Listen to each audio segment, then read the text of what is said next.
Où peut-on trouver dans un même espace à Bruxelles des défenses de mammouths, des pipes en terre cuite ou des vers anciens importés de Murano?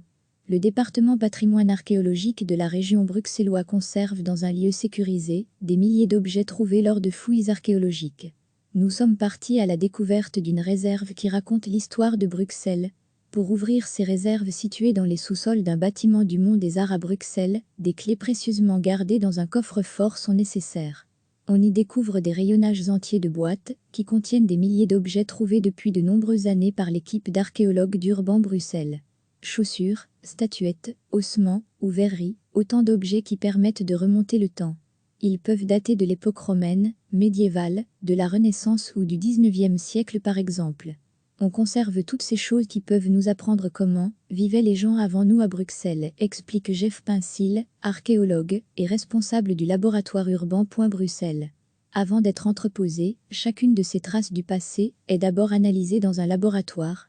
Pour le grand public, ces morceaux de céramique n'ont rien de spectaculaire, mais pour les spécialistes, il s'agit d'une mine d'informations. On trouve par exemple des céramiques d'origines diverses.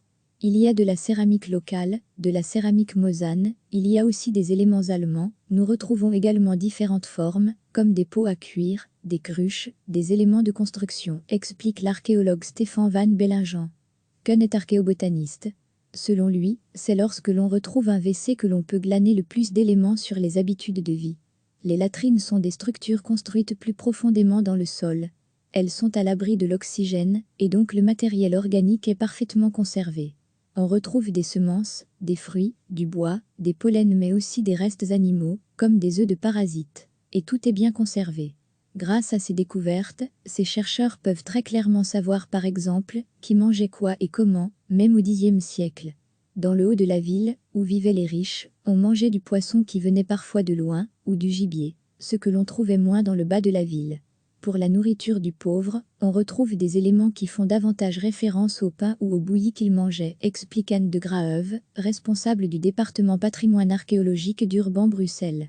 Plus de 40 lieux dans Bruxelles sont fouillés chaque année.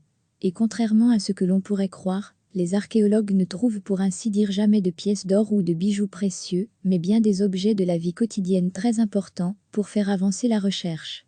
Recevez chaque matin l'essentiel de l'actualité.